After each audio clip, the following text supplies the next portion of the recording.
Hi hello guys, പുതിയൊരു വീഡിയോയിലേക്ക് എല്ലാവർക്കും സ്വാഗതം. ഇന്ന് ഞാൻ അവതരിപ്പിക്കുന്ന പറഞ്ഞ ഒരു കൗൺസിലിംഗ് സ്റ്റോറി തന്നെയാണ്. പക്ഷെ ആ സ്റ്റോറിയിലൂടെ നിങ്ങൾ എല്ലാവരും അറിഞ്ഞിരിക്കേണ്ട ഒരു സൈക്കോളജിക്കൽ ഡിസോർഡറിനെ പറ്റിയും കൂടെയാണ് പറയുന്നത് കേട്ടോ.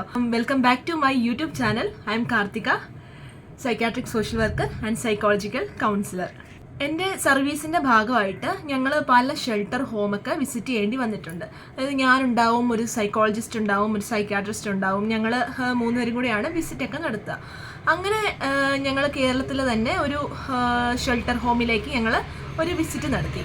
ഷെൽട്ടർ ഹോം എന്ന് പറഞ്ഞാൽ നിങ്ങൾക്കറിയാമല്ലോ, സ്ത്രീകളെയും കുട്ടികളെയും ഒക്കെ പാർപ്പിക്കുന്ന സ്ഥലമാണ്. നിരാലംബരായ സ്ത്രീകൾ, അല്ലെങ്കിൽ പഠിക്കാൻ പണമില്ലാത്ത വീട്ടിലെ കുട്ടികൾ, അങ്ങനെയുള്ളവരെ ഗവൺമെൻറ് തന്നെ ഏറ്റെടുത്ത് അവർക്കുള്ള എല്ലാ സഹായങ്ങളും കൊടുത്ത് അവരെ പാർപ്പിക്കുന്ന ഇടമാണ് ഷെൽട്ടർ ഹോം എന്ന് പറയുന്നത്.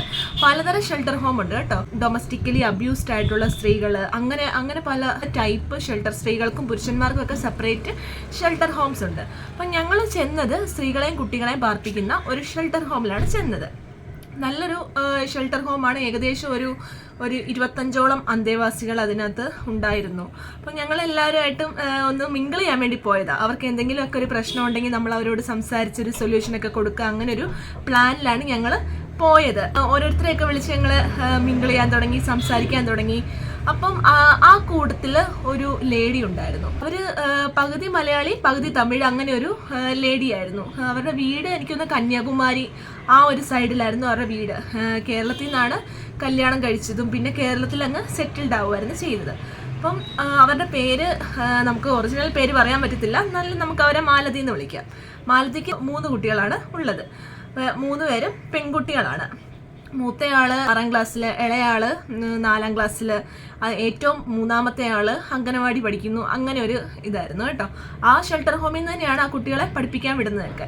അപ്പം മാലതി ആ ഷെൽട്ടർ ഹോമിൽ അവിടുത്തെ തന്നെ കാര്യങ്ങളൊക്കെ ചെയ്യും, തൂത്തുവാരും തുടയ്ക്കും, അടുക്കളപ്പണികൾ ചെയ്യും, അങ്ങനെയൊക്കെ ജോലിയെടുത്ത് നിൽക്കുന്ന ഒരാളാണ്. മുടിയൊന്നുമില്ല മാലതിക്ക്, മുടിയെല്ലാം മുട്ടയടിച്ച് അങ്ങനെ ഒരു വേഷം എന്ന് പറഞ്ഞാൽ നൈറ്റി ആയിരുന്നു കേട്ടോ. ഞങ്ങളിങ്ങനെ സംസാരിച്ച് വരുന്ന കൂട്ടത്തിൽ ഞങ്ങൾ എല്ലാവരും ഒക്കെ ആയിട്ട് പേരൊക്കെ ചോദിക്കുമല്ലോ. ഞാൻ നോക്കിയപ്പോൾ മാലതി ഇങ്ങനെ ഇരിപ്പുണ്ട്. ഞാൻ ചോദിച്ചു, എന്താ പേര്, എവിടെയാ സ്ഥലം എന്നൊക്കെ ചോദിച്ചപ്പം ബാക്കിയുള്ള കുട്ടികളൊക്കെ ഒരു കളിയാക്കി ഇങ്ങനെ ചിരിക്കുക. അതായത് മാലതി എന്ന് പറഞ്ഞ ആ ഒരു ഷെൽട്ടർ ഹോമിലെ ഒരു കോമഡി ക്യാരക്ടർ പോലെയാണ് ബാക്കിയുള്ളവർക്കൊക്കെ ഫീൽ ചെയ്തത്. അങ്ങനെ ഒരു ക്യാരക്ടർ പോലെ തന്നെ എനിക്ക് ബാക്കിയുള്ളവരുടെ ആ ചിരിയിൽ നിന്ന് ഞങ്ങൾക്ക് മനസ്സിലാക്കാൻ സാധിച്ചു. പക്ഷെ മാലതി അപ്പോഴും നമ്മൾ ചോദിക്കുമ്പോൾ ഒക്കെ ഒരു ചിരിയില്ല, ഒരു മൗനമായ ഒരു രീതിയിലാണ് നമ്മളോട് റെസ്പോൺസ് ചെയ്യുന്നതൊക്കെ. അത് കഴിഞ്ഞ് ഈ സെഷൻ, ഒരു ഇൻട്രൊഡക്ഷൻ സെഷൻ എല്ലാം കഴിഞ്ഞിട്ട് ഓരോരുത്തരെ വിളിച്ച് സംസാരിക്കണം ഞങ്ങൾക്ക്. അപ്പം ഞങ്ങൾ ആദ്യം വിളിച്ചത് മാലതിനെ കേട്ടോ. മാലതി, കാരണം അത്രയും പേര് ഇരുന്നതിൽ നിന്നും മാലതിനെ കണ്ടിട്ടാണ് ഞങ്ങൾക്കൊരു എന്തൊക്കെയോ ഒരു ബാക്ക്ഗ്രൗണ്ട് സ്റ്റോറി മാലതിക്കുണ്ടെന്നൊരു ഇത് തോന്നിയത്. മാലതിനെ വിളിച്ച് സംസാരിക്കാനൊന്നും മാലതി റെഡിയല്ല. നമ്മളോട് സംസാരിക്കാനും പെട്ടെന്ന് ഒഴുങ്ങി മാറി പോകുന്ന പോലെയൊക്കെയായിരുന്നു. പക്ഷെ നമ്മുടെ ഡ്യൂട്ടി ആണല്ലോ, സർവീസ് ആണല്ലോ, അവരോട് സംസാരിക്കണം, അവർക്ക് എന്തെങ്കിലും പ്രശ്നം ഉണ്ടെങ്കിൽ ഒരു സൊല്യൂഷൻ കൊടുക്കണം എന്നൊക്കെ.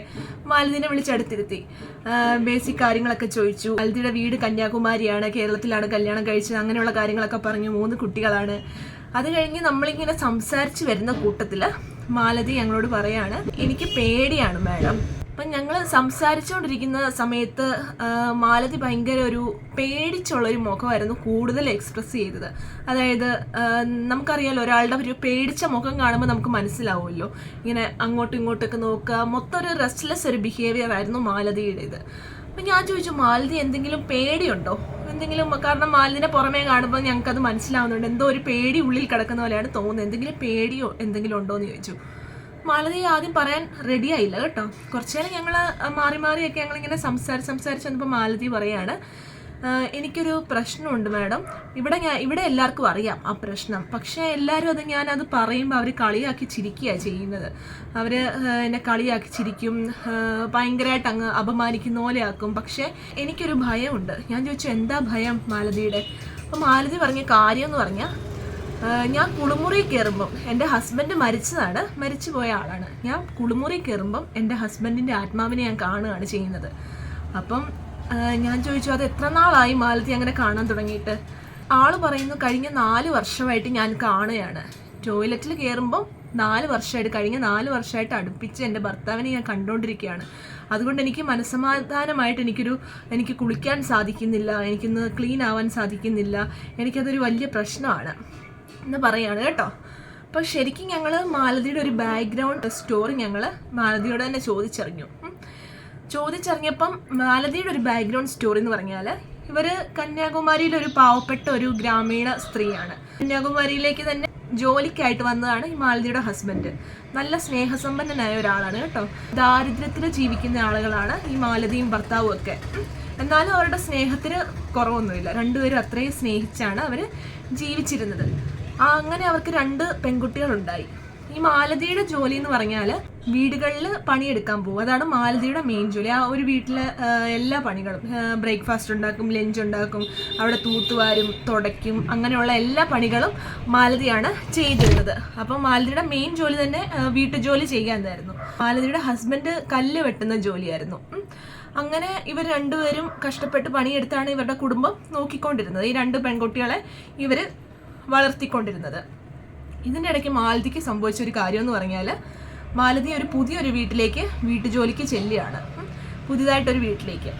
അവിടെ വെച്ച് അവിടുത്തെ ആ വീട്ടിൻ്റെ ഉടമസ്ഥൻ വീട്ടിൽ ആരുമില്ലാതിരുന്ന സമയത്ത് മാലതിനെ ഉപദ്രവിക്കുകയും ലൈംഗികമായി ചൂഷണം ചെയ്യുകയും ചെയ്തു. മാലതിക്ക് അത് തടയാൻ സാധിച്ചില്ല കേട്ടോ. അങ്ങനെ മാലതി ആ ഒരു ബന്ധത്തിൽ പ്രഗ്നന്റ് ആവുകയാണ് ചെയ്യുന്നത്. പക്ഷേ മാലതിക്ക് ഇത് വീട്ടിൽ പറയാൻ പേടി. കാരണം ഭർത്താവ് ഇത്രയും സ്നേഹത്തോടെ ഇത്രയും പൊന്നുപോലെ മാലതിനെ കൊണ്ടു നടക്കുന്നു. അതുകൊണ്ട് ഭർത്താവിനോട് ഇത് പറയാൻ എങ്ങനെ അവതരിപ്പിക്കണം എന്ന് ആ പാവത്തിന് അറിയത്തില്ല. അപ്പം ആൾക്കത് പേടി.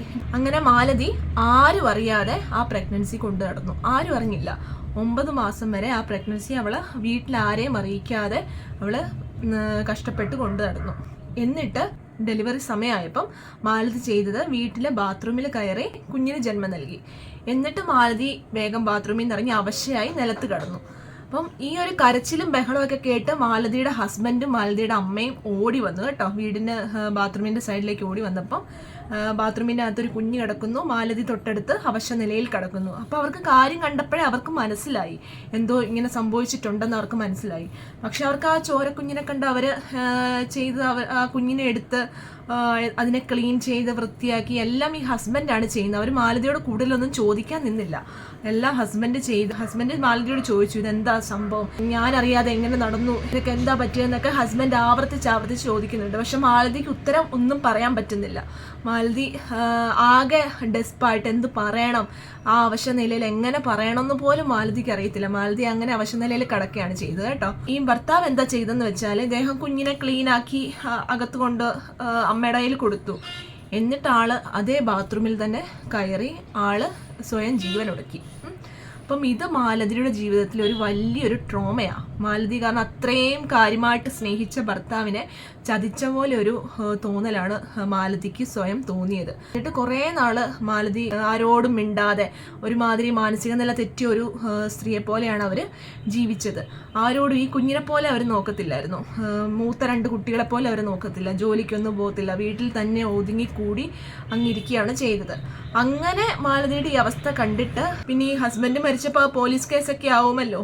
അങ്ങനെ പോലീസുകാരൊക്കെ വന്ന് മാലതിയുടെ ഈ അവസ്ഥ കണ്ടിട്ടാണ് അവർ മാലതിനെയും മക്കളെയും ഒരു ഷെൽട്ടർ ഹോമിലേക്ക് മാറ്റിയത്. കാരണം വീട്ടിൽ അവർക്ക് ജീവിച്ചു പോകാനുള്ള സാഹചര്യവും ഇല്ലായിരുന്നു. പിന്നെ ഇങ്ങനെ ഒരു അവസ്ഥയിൽ മാലതിക്ക് ഒറ്റയ്ക്ക് നിൽക്കാനും പറ്റത്തില്ല. അങ്ങനെ പോലീസുകാരൊക്കെ കൂടിയാണ് മാലതിനെ ആ ഒരു വീട്ടിൽ നിന്നും ഷെൽട്ടർ ഹോമിലേക്ക് മാറ്റിയത്. അങ്ങനെയാണ് ഞങ്ങൾ ചെല്ലുന്ന ഷെൽട്ടർ ഹോമിൽ മാലതിനെ ആ കുട്ടികളെയും കാണുന്നത് കേട്ടോ. അപ്പം മൂത്ത 2 കുട്ടികൾ നമുക്കറിയാം, ഒരു തമിഴ് ചായയൊക്കെയുള്ള ഒരു മാലതിനെ പോലെ തന്നെ ഒരു ഷേപ്പൊക്കെയുള്ള ഒരു കുട്ടികളായിരുന്നു. ഇളയ കുട്ടി, ഏറ്റവും 3ാമത്തെ ഈ ഉണ്ടായ കുട്ടി, നല്ല രസമായിരുന്നു അതിനെ കാണാൻ. അപ്പം നമുക്ക് കാണുമ്പോൾ ഒരു സങ്കടം വരും. അതിനെ കാണുമ്പോഴൊക്കെ നല്ല ഭംഗിയിൽ ചിരിച്ചുകൊണ്ടൊക്കെ നടക്കുന്നത് കാണുമ്പോൾ നമുക്കൊരു സങ്കടമാണ് അതിനെ കാണുമ്പോൾ. അപ്പം അങ്ങനെ ഒരു ഹിസ്റ്ററിയാണ് മാലതിക്കുള്ളത്. അപ്പം മാലതിയുടെ മനസ്സിൽ ഇപ്പോഴും കിടക്കുന്നത് എൻ്റെ ഭർത്താവിനെ ഞാൻ ചതിച്ച അദ്ദേഹത്തോട് സത്യാവസ്ഥ പറയാൻ പോലും പറ്റാതെ അദ്ദേഹം എന്നെ വിട്ടു പോയി. സത്യാവസ്ഥ പറഞ്ഞാൽ മതിയായിരുന്നു, ഞാൻ അന്നേ അദ്ദേഹത്തോട് എങ്ങനെയും പറഞ്ഞാൽ മതിയായിരുന്നു എന്നൊരു കുറ്റബോധമൊക്കെ കിടക്കുകയാണ് മാലതിക്ക്. ആ കുറ്റബോധത്തിൽ നിന്ന് ആൾക്ക് ഡിപ്രഷൻ സഹിക്കാതെ ആൾ പലതവണ സൂയിസൈഡ് ചെയ്യാനൊക്കെ ശ്രമിച്ചു. അതിൽ നിന്നെല്ലാം കയറി വന്നതാണ് ആള്. അപ്പം ആൾ അന്ന് തൊട്ട് ആള് ടോയ്ലറ്റിൽ കയറുമ്പോൾ ആള് ഭർത്താവിൻ്റെ ആത്മാവിനെ കാണുകയാണ് ചെയ്യുന്നത്. അത് ശരിക്കും പറഞ്ഞാൽ യഥാർത്ഥമല്ല, ആൾക്കത് തോന്നുവാണ്, എൻ്റെ ഭർത്താവിൻ്റെ ആത്മാവ് ഇവിടെ ഉണ്ട്. ഞാൻ എന്നിട്ട് മാലതിയോട് പറഞ്ഞു, ഹസ്ബൻഡിൻ്റെ പടം കാണുന്ന രൂപത്തിൻ്റെ ഒരു പടം ഒന്ന് വരച്ചു തരാമെന്ന് ചോദിച്ചു.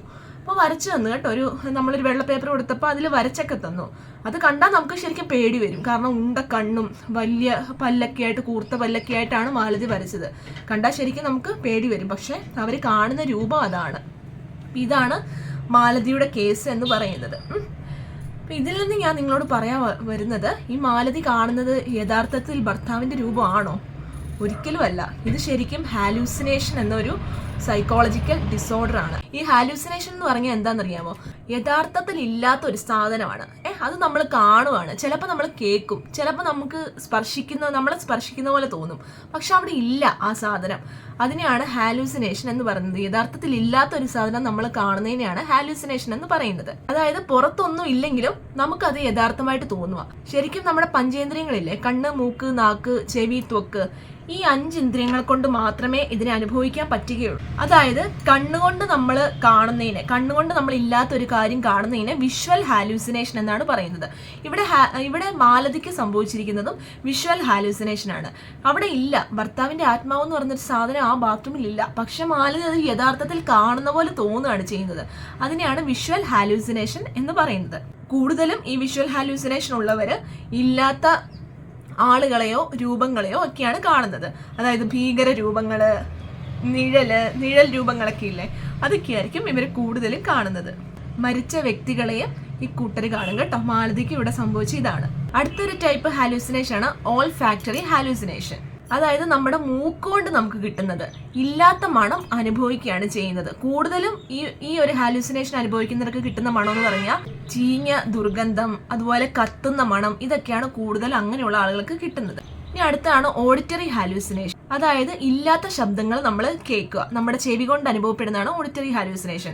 ആരൊക്കെയോ നമ്മുടെ പേരുകൾ റിപ്പീറ്റ് ആയിട്ട് വിളിക്കുന്ന പോലെ കേൾക്കുക, അതുപോലെ വിമർശിക്കുന്ന പോലെ, നമ്മൾ എപ്പോഴും വിമർശിക്കുന്ന പോലെയുള്ള ശബ്ദങ്ങൾ കേൾക്കുക. നീ മോശക്കാരനാണ്, അല്ലെങ്കിൽ നീ മോശക്കാരിയാണ്, നീ തെറ്റ് ചെയ്തവളാണ്, ഇങ്ങനെയുള്ള ശബ്ദങ്ങൾ കേട്ടുകൊണ്ടിരിക്കുന്നതിനാണ് ഓഡിറ്ററി ഹാലൂസിനേഷൻ എന്ന് പറയുന്നത്. അടുത്താണ് ഗസ്റ്റേറ്ററി ഹാലൂസിനേഷൻ. അതായത് നമ്മുടെ നാവ് കൊണ്ട് നമുക്ക് അനുഭവപ്പെടുന്നതാണ്. അതായത് രുചി സംബന്ധമായ ഹാലൂസിനേഷൻ. നമുക്ക് ഇല്ലാത്ത രുചി നമുക്ക് അനുഭവപ്പെടുകയാണ് ചെയ്യുന്നത്. ഭക്ഷണത്തിലായിരിക്കും കൂടുതൽ ഈ ഒരു ഹാലൂസിനേഷൻ കാണുന്നത്. നമ്മളൊരു ഭക്ഷണം കഴിക്കുമ്പോൾ, ഇപ്പോൾ പായസം കഴിക്കുന്നെങ്കിൽ നമുക്ക് കയ്പായിരിക്കും മധുരത്തിന് പകരം തോന്നുന്നത്. അല്ലെങ്കിൽ ചില ഭക്ഷണം കഴിക്കുമ്പോൾ ഭയങ്കര ഉപ്പ് തോന്നുക, ഭയങ്കരമായിട്ട് മധുരം തോന്നുക. ഇതൊക്കെയാണ് ഈ നാവ് കൊണ്ടുള്ള ഹാലൂസിനേഷൻ്റെ പ്രത്യേകത എന്ന് പറഞ്ഞാൽ. അടുത്താണ് ടാക്ടൈൽ ഹാലൂസിനേഷൻ. അതായത് സ്പർശന ഹാലൂസിനേഷൻ. നമ്മളെ ആരോ തൊടുന്ന പോലെ തോന്നുക, അതല്ലെങ്കിൽ നമ്മുടെ ശരീരത്തിൽ കൂടെ എന്തോ ഇഴയുന്ന പോലെ തോന്നുക, പുഴുവൊക്കെ ഇഴയത്തില്ലേ, ആ ഒരു ഫീല് തോന്നുന്നതിനെയാണ് ടാക്ടൈൽ ഹാലൂസിനേഷൻ എന്ന് പറയുന്നത്. അപ്പൊ ഇത്രയാണ് ഹാലൂസിനേഷന്റെ മെയിൻ ടൈപ്പ്. 5 ടൈപ്പാണ് മെയിൻ ആയിട്ടും ഉള്ളത്. ഇവിടെ മാലതിക്കുള്ള ഹാലൂസിനേഷൻ ഏതായിരുന്നു? വിഷ്വൽ ഹാലൂസിനേഷൻ, അതായത് കാഴ്ച കൊണ്ടുള്ള ഹാലൂസിനേഷൻ ആയിരുന്നു മാലതിക്ക് മെയിൻ ആയിട്ടും ഉണ്ടായിരുന്നത്. ഇനി ഹാലൂസിനേഷൻ വരാനുള്ള മെയിൻ കാരണങ്ങൾ എന്ന് പറഞ്ഞാൽ, ഒന്ന് സ്കീസോഫ്രീനിയ എന്ന് പറയുന്നൊരു മെന്റൽ ഡിസോർഡർ ആണ്. സ്കീസോഫ്രീനിയ എന്ന് പറഞ്ഞാൽ ഞാൻ കൂടുതലും വിശദമായിട്ട് പറയുന്നില്ല, ജസ്റ്റ് ഇത്രയേ ഉള്ളൂ. നിങ്ങൾ മനസ്സിലാക്കാൻ വേണ്ടി പറയുന്നതാണ്. ഇപ്പം നമ്മൾ പറയത്തില്ലേ, അവർക്ക് ഭയങ്കര ഭ്രാന്ത് മൂത്തിരിക്കുകയാണ്, അല്ലെങ്കിൽ ചിത്തഭ്രമം എന്നൊക്കെ കേട്ടിട്ടില്ലേ, ഭ്രാന്തിന്റെ അങ്ങേയറ്റത്തെ അവസ്ഥയുണ്ട്. അതിനെയാണ് സ്കീസോഫ്രീനിയ എന്ന് പറയുന്നത്. ആ ഒരു രോഗമുണ്ടെങ്കിൽ നമുക്ക് ഈ ഹാലൂസിനേഷനൊക്കെ തോന്നും. അതല്ല, ഡിപ്രഷൻ ഉണ്ടെങ്കിൽ നമുക്ക് ഈ ഹാലൂസിനേഷനൊക്കെ തോന്നും. മാലതിക്ക് ശരിക്കും പറഞ്ഞാൽ ഡിപ്രഷൻ ആയിരുന്നു. അപ്പം അതിന്റെ ഭാഗമായിട്ടാണ് ഹാലൂസിനേഷൻ എന്ന് പറയുന്നത്. പിന്നെ ബൈപോളാർ ഡിസോർഡർ ഉണ്ടെങ്കിൽ നമുക്ക് ഈ ഹാലൂസിനേഷൻ തോന്നും. ബൈപോളാർ ഡിസോർഡർ എന്ന് പറഞ്ഞാൽ 2 വ്യക്തിത്വം. രാവിലെ ചിലപ്പോൾ ഭയങ്കര ആക്റ്റീവ് ആയിരിക്കും, ഭയങ്കര സന്തോഷം, ഭയങ്കര ആക്റ്റീവ്, എല്ലാവരോടും ഭയങ്കരമായിട്ട് വർത്താനം പറയുക. പക്ഷെ വൈകുന്നേരം ആകുമ്പോൾ നമ്മൾ ഭയങ്കര വീക്കായിരിക്കും. അത് രാവിലെ വൈകുന്നേരം എന്നല്ല, ചിലപ്പം ചില ആളുകൾക്ക് കുറച്ച് ദിവസം അടുപ്പിച്ച് ഭയങ്കര സന്തോഷമായിരിക്കും, ഒത്തിരി പൈസ ചിലവഴിക്കും, ഒത്തിരി ഫുഡ് കഴിക്കും. ഇനി ചില ദിവസങ്ങളോ ഭയങ്കര ഡിപ്രഷൻ ആയിരിക്കും, ഭയങ്കര മൂഡ് ഓഫ് ആയിരിക്കും. ആ ഒരു ടൈപ്പ് നിങ്ങൾക്ക് മനസ്സിലാവാൻ വേണ്ടി ഒരു എക്സാമ്പിൾ പറയാം. ജസ്റ്റ് ഒരു എക്സാമ്പിൾ മാത്രം. അന്യൻ സിനിമ കണ്ടിട്ടില്ലേ? അതിനകത്ത് വിക്രം മെയിനായിട്ടും അഭിനയിക്കുന്നത് 3 ക്യാരക്ടറാണ്. അന്യനായിട്ടും, റമോ ആയിട്ടും, പിന്നെ അമ്പിയായിട്ടും അല്ലേ. ഇതിൽ റമോ, അമ്പി എന്നുള്ള 2 ക്യാരക്ടർ എടുത്ത് നോക്കി. റമോയുടെ ക്യാരക്ടർ എങ്ങനെയാണ്? ഭയങ്കര സ്റ്റൈലിഷ് ആയിട്ട് നടക്കുക, ഭയങ്കര ആക്റ്റീവ്, ബൈക്കൊക്കെ ഓടിച്ച് ഭയങ്കര രസമായിട്ട് നടക്കുക, അങ്ങനെ ഒരു ക്യാരക്ടറാണ് റമോ. അമ്പിയോ നേരെ ഓപ്പോസിറ്റ്. അതായത് ഭയങ്കര വീക്കായിട്ട് ഭയങ്കര പാവമായിട്ട് ആ ഒരു ക്യാരക്ടറില്ല, പക്ഷെ രണ്ടും ഒരാളാണ്. അപ്പം അങ്ങനെ ഒരു നിങ്ങൾക്ക് മനസ്സിലാകാൻ വേണ്ടി ചെറിയ എക്സാമ്പിൾ പറഞ്ഞു കേട്ടോ. അപ്പോൾ ഇതാണ് ബൈപ്പോളർ ഡിസോർഡറിൻ്റെ ഒരു എക്സാമ്പിളായിട്ട് ഞാൻ പറയുന്നത്. അപ്പം ഇങ്ങനെ ഈ ഒരു അസുഖമുള്ളവർക്കും ഹാലൂസിനേഷൻ ഉണ്ടാവാം. അതുപോലെ ഉറക്കക്കുറവുള്ളവർക്ക് ഉണ്ടാവാം, ആൻസൈറ്റി സ്ട്രെസ് ഒക്കെ ഒരുപാടുള്ളവർക്ക് ഹാലൂസിനേഷൻ ഉണ്ടാവാം. നിങ്ങൾ മനസ്സിലാക്കേണ്ട കാര്യം എന്ന് പറഞ്ഞാൽ ഹാലൂസിനേഷൻ എന്ന് പറഞ്ഞാൽ ഒരു രോഗമല്ല, ഇതൊരു രോഗലക്ഷണമാണ്. ഒരിക്കലും ഹാലൂസിനേഷൻ രോഗമല്ല. ഇവിടെ മാലതിയുടെ രോഗം എന്ന് പറഞ്ഞാൽ ഡിപ്രഷൻ ആയിരുന്നു. ഡിപ്രഷൻ്റെ ഒരു ലക്ഷണമാണ് ഹാലൂസിനേഷൻ. പിന്നെ ലഹരി വസ്തുക്കൾ ഒരുപാട് ഉപയോഗിക്കുന്ന ആളുകളിലും ഈ ഹാലൂസിനേഷൻ കാണും കേട്ടോ. ഒരുപാട് മദ്യം കഴിക്കുന്നവർ, ഒരുപാട് കഞ്ചാവ് ഉപയോഗിക്കുന്നവർ, അങ്ങനെയുള്ളവരിലൊക്കെ ഈ ഹാലൂസിനേഷൻ കാണും.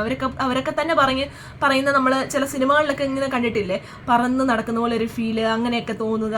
അതൊക്കെ ഇല്ലാത്ത കാര്യമല്ലേ ശരിക്കും പറഞ്ഞാൽ. അപ്പം അതൊക്കെയാണ് ഈ ഹാലൂസിനേഷൻ്റെ പ്രത്യേകത എന്ന് പറഞ്ഞാൽ. ഇനി ഹാലൂസിനേഷൻ വരുമ്പോൾ നിങ്ങൾ എപ്പോഴും ഡോക്ടറിനെ കാണേണ്ടത് എപ്പോഴാണെന്ന് പറഞ്ഞാൽ, നിങ്ങൾക്ക് അമിതമായി ഭയം വരുമ്പം നിങ്ങൾ ഉറപ്പായിട്ടും ഡോക്ടറിനെ കണ്ടിരിക്കണം. അതുപോലെ ഈ ഒരു അവസ്ഥ എൻ്റെ ജീവിതത്തെ അല്ലെങ്കിൽ എൻ്റെ ഉറക്കത്തെ ബാധിക്കുന്നുണ്ടെന്ന് നിങ്ങൾക്ക് തോന്നിയാൽ അപ്പം നിങ്ങൾ ഡോക്ടറിനെ കാണണം, കറക്റ്റായിട്ടുള്ള ട്രീറ്റ്മെൻറ്റ് എടുക്കണം കേട്ടോ. ഇത് ഒരുപാട് പേര് അനുഭവിക്കുന്ന ഒരു കാര്യമാണ് ഈ ഹാലൂസിനേഷൻ എന്ന് പറഞ്ഞാൽ. പ്രത്യേകിച്ച് ഇതുപോലെ ട്രോമ ഉണ്ടായിട്ടുള്ള ആളുകളിലാണ് കൂടുതലും ഹാലൂസിനേഷൻ ഉണ്ടാകുന്നത്. മെയിനായിട്ടും ഈ 5 ടൈപ്സ് ഓഫ് ഹാലൂസിനേഷൻ ആണുള്ളത്. നിങ്ങൾ ജസ്റ്റ് ഇതൊന്ന് അറിഞ്ഞിരിക്കുക കേട്ടോ. ഇങ്ങനെ ഒരു അവസ്ഥ ആരെങ്കിലും പറയുമ്പോൾ ഒരിക്കലും അതിനെ നിസ്സാരമായി തള്ളിക്കളയരുത്. പ്രായമുള്ള അൾഷിമേഴ്സ്, പാർക്കിൻസൺ ഡിസീസ് ഒക്കെ ഉള്ളവർ, പ്രായമുള്ള അങ്ങനെയുള്ള ആളുകളൊക്കെ ഇല്ലേ, അവരൊക്കെ ചിലപ്പോൾ ഇങ്ങനെ പറയും, എന്നെ ആരോ വിളിക്കുന്ന പോലെ തോന്നി. അങ്ങനെയൊക്കെ പറയുമ്പോൾ നമ്മൾ നിസ്സാരമായിട്ട് തള്ളിക്കളയരുത്. കാരണം അതവർക്ക് യഥാർത്ഥത്തിൽ തോന്നുന്നതാണ്, ഇല്ലാത്ത കാര്യമാണ്, പക്ഷെ അവർക്ക് യഥാർത്ഥത്തിൽ തോന്നുന്നതാണ്. ഈ ഹാലൂസിനേഷൻ എന്ന പേരിനോടൊപ്പം തന്നെ കണക്റ്റ് ആവുന്ന വേറൊരു പേരാണ് ഡെല്യൂഷൻ. ഡെല്യൂഷൻ എന്ന് പറഞ്ഞാൽ ഇത്രയേ ഉള്ളൂ. ഇപ്പം ഹാലൂസിനേഷൻ എന്ന് പറഞ്ഞാൽ യഥാർത്ഥത്തിൽ ഇല്ലാത്ത ഒരു കാര്യമാണ് നമുക്ക് അനുഭവപ്പെടുന്നത്. ഡെല്യൂഷൻ എന്ന് പറഞ്ഞാൽ നമ്മളെ തെറ്റായി ചിന്തിപ്പിക്കുക. ഒരു എക്സാമ്പിൾ പറയുകയാണെങ്കിൽ, ഇപ്പം നമ്മൾ ഇരുട്ടത്ത് നടക്കുമ്പോൾ വഴിയിൽ ഒരു കയറ് കിടക്കുക. ആ കയറ് കാണുമ്പോൾ നമ്മൾ പെട്ടെന്ന് ഓർക്കുവാണ് പാമ്പാണല്ലോ, അയ്യോ ഒരു പാമ്പ് കിടക്കുന്നു. അതെന്താണ്? നമ്മൾ തെറ്റായിട്ട് ചിന്തിക്കുക. അതിനാണ് ഡെല്യൂഷൻ എന്ന് പറയുന്നത്. വേറൊരു ഉദാഹരണം പറയുകയാണെങ്കിൽ, നമ്മൾ വാഴത്തോട്ടത്തിലൊക്കെ നടക്കുമ്പം ഒരു വാഴ കണ്ടാൽ അത് മനുഷ്യനെ പോലെ തോന്നുക എന്നൊക്കെ നമ്മൾ പറഞ്ഞിട്ടില്ലേ, അതൊക്കെ ഡെല്യൂഷനാണ്. അങ്ങനെ നമ്മൾ തെറ്റായിട്ട് ചിന്തിപ്പിക്കുന്നതാണ് ഡെല്യൂഷൻ എന്ന് പറയുന്നത്. അപ്പോൾ പലരും എന്നോട് ചോദിച്ചിട്ടുണ്ട്, ഹാലൂസിനേഷനും ഡെല്യൂഷനും തമ്മിലുള്ള ഡിഫറൻസ് എന്താണ്? ഇതാണ് മെയിൻ ഡിഫറൻസ് കേട്ടോ.